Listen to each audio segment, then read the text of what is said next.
Before I was a Christian, my faith was in the world, like in science, basically. Like, I believed what I would see or what my parents would tell me, but not at that age, of course. Nobody listens to their parents when they're 16. But my faith, well, like I said, it brought me to NNU. Like 2.5 years ago, I decided I wanted to go to a Christian school because I thought that would foster faith the best. And it was the only school I applied to when my mom was telling me to apply other places. But my faith has kind of brought me out of the secular, like, darkness that I was living in, basically, like drinking, drugs, all those things. But now it gives me something to hang on to. Like, when things get tough, I still have faith. I still have hope in something better, or that some higher being is working in this. You know, that there's a plan, or not necessarily a plan, but a reason. So I guess that's the difference my faith makes.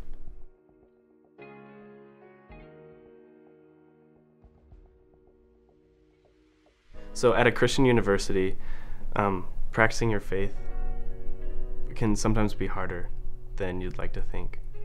Because you're in a Christian environment with Christian people, Christian professors, learning about Christian things, it's really easy to just skate with that and not really practice your faith. So practicing your faith in a Christian environment, like so hyper-Christian, it means sometimes you have to break out of the mold that's already been created.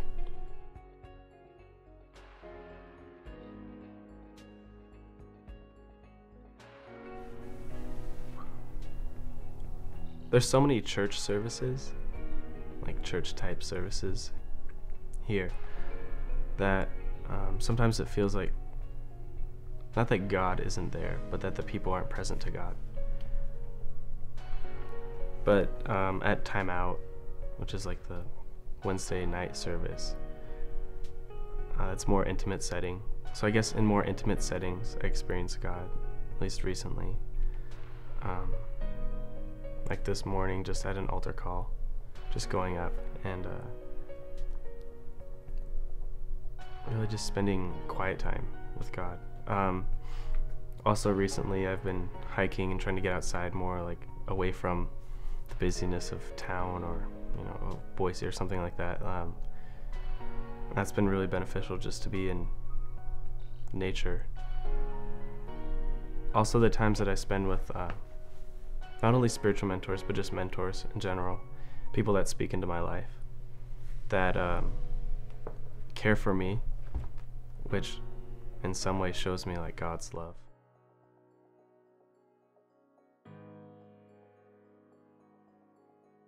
Right before the kind of altar call, like just the time where it was open, the worship leader was telling a story about the pastor,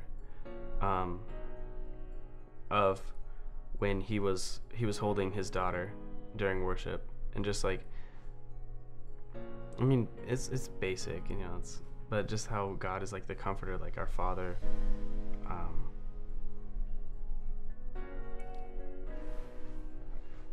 I was just thankful that God had been working in my life.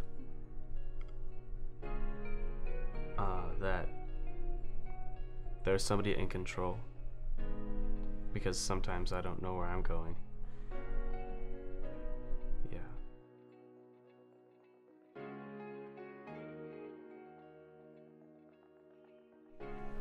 I would say I do, not formally, but I have people that I consider my spiritual mentors.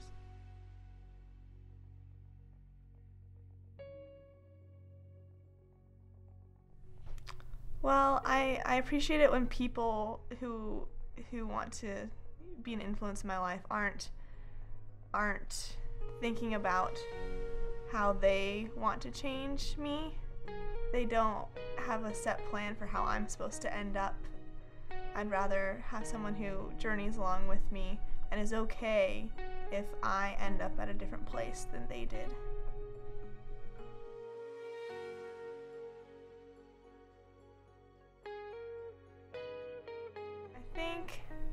My faith makes me more conscious of how I act.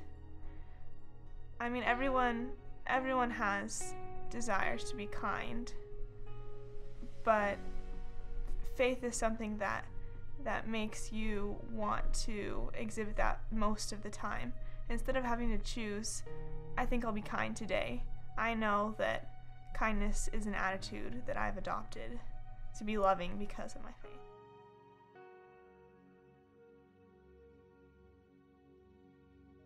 I think God shows up in my interactions with my peers and with people that I really, really care about. I went on a retreat with some of my friends from church, and even though a lot of it was just fun times, that's something that, God still likes it when we have fun times. And I also think when I talk with my family or my Sunday school class about theological things, even though it's not very emotionally based, God still cares about the logical side of things, and I think God works in our times when we think about Him.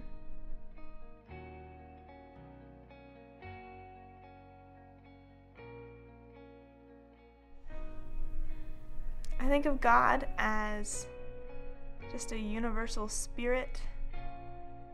Obviously, God is love, so even though you can't really put an image on love, that's what I see God as, is just an idea, something that binds all things, all living things together in love for each other. And whether or not this thing is exactly sentient or how much God is like a person in that God has a mind, I don't know. But right now it's just a mutual humanity.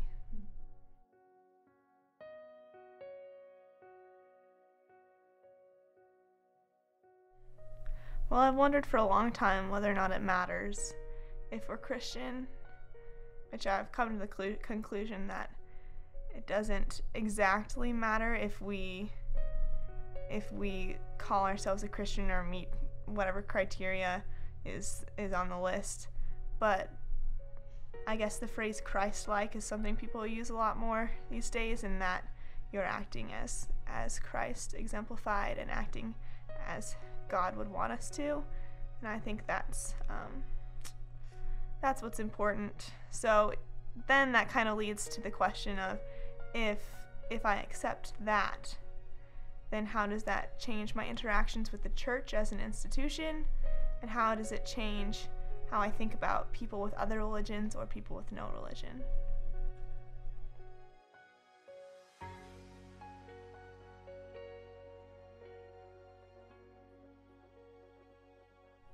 I think it depends on the day and whether I like God that day or not.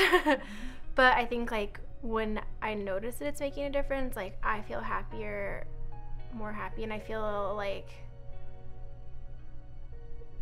the days are easier, and certain aspects of my life that have been a really big struggle in the past are less of a struggle when I'm committed to having my faith life be a part of my everyday life.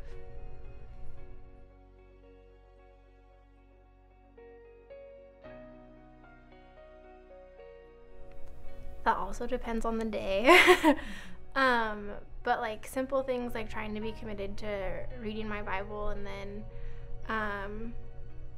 going to church, trying to be involved in a small group, and learning from other people, because I've always been very shut off in my faith and just I can do it by myself. So trying to learn from other people, and probably music is a huge aspect of just listening to it and being in the moment with just music and myself and God is a big thing.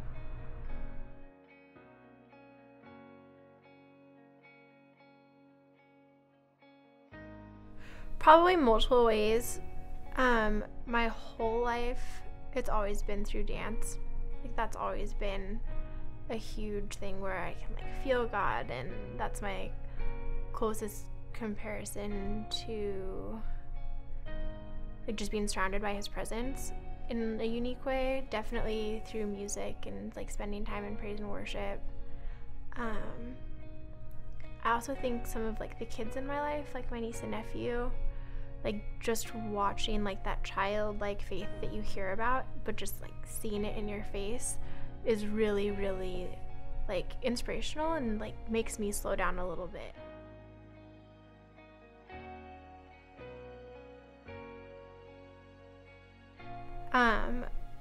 I think sometimes I push God away or deny his presence. I think from what I've learned, and something that I just do believe, is that God never goes away, but I definitely have moments where I feel like he's absent, and sometimes that is because I've pushed him away, or sometimes it just feels like things aren't getting done on my timing or the way that I want God to do things, and that makes me unhappy. And on a journey of like learning about myself that I'm definitely still on, like, am I worthy of God's love? And if I do these things this way, is he still gonna love me? I think is a huge one, and just feeling like learning like what God's word says about me and my value, how to apply it to my life. I think because sometimes I think like I'm the only person on earth that like God decided like I'm not gonna love her, and kind of like then push him away, and that's when he's the most absent. I think is more from my own doing than him actually not being there.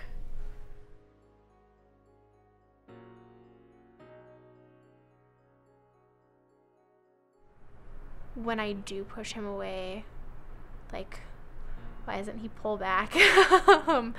And like, what I think a huge question right now is like, what am I supposed to do with my life? What am I called to do? I think part of me knows what I'm called to do, but I'm too afraid of it, so I keep trying to deny it. But I think that those are the big ones, like, where do I belong? What am I called to do? And in the moments when I do push him away, like, a physical person can be like, I'm not gonna let you push me away, but God's a gentleman, and he's like, fine, you can push me away, I'll be waiting for you to come back. And I'm like, so I think those three are the big ones.